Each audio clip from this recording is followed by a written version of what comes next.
আসসালামু আলাইকুম everyone, welcome back to my channel A J mini kitchen.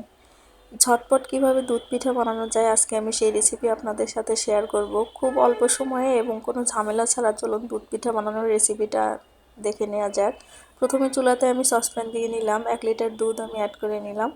দুধটা দিয়ে আমি ভালোভাবে জাল করব, একটু সময় নিয়ে আমি দুধটা জাল করে নিব।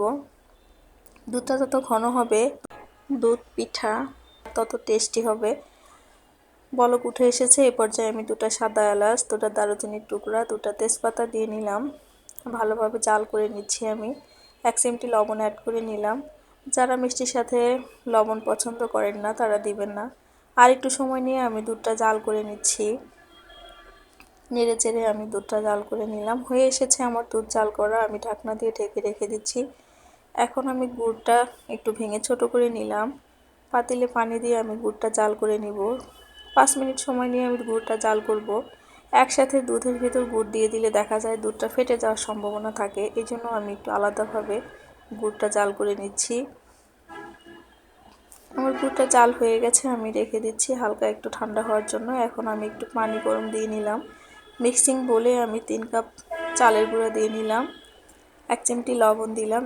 লবণের সাথে চালের গুঁড়াটা একটু নেড়ে চেড়ে মিক্স করে নিলাম। এখন পানি হালকা গরম হওয়ার পর আমি অল্প অল্প করে পানি দিব, চালের গুঁড়ার সাথে মিশিয়ে নিব। আমি সব পানি একেবারে দিচ্ছি না, অল্প অল্প করে দিয়ে আমি একটা পাতলা ব্যাটার তৈরি করে নিব। খুব বেশি পাতলাও না, আবার একেবারে ঘনও না, মাঝারি মাপের করে আমি ব্যাটারটা তৈরি করে নিচ্ছি। অল্প অল্প করে পানি দিচ্ছি আমি।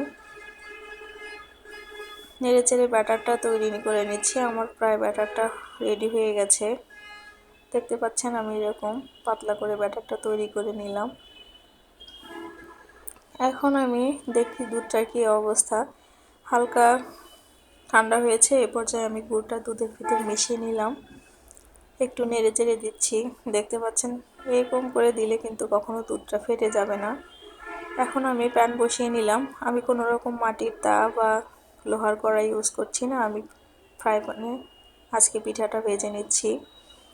এরকম করে পিঠা দিয়ে নিলে কিন্তু পিঠাটা খুব সফট হয়।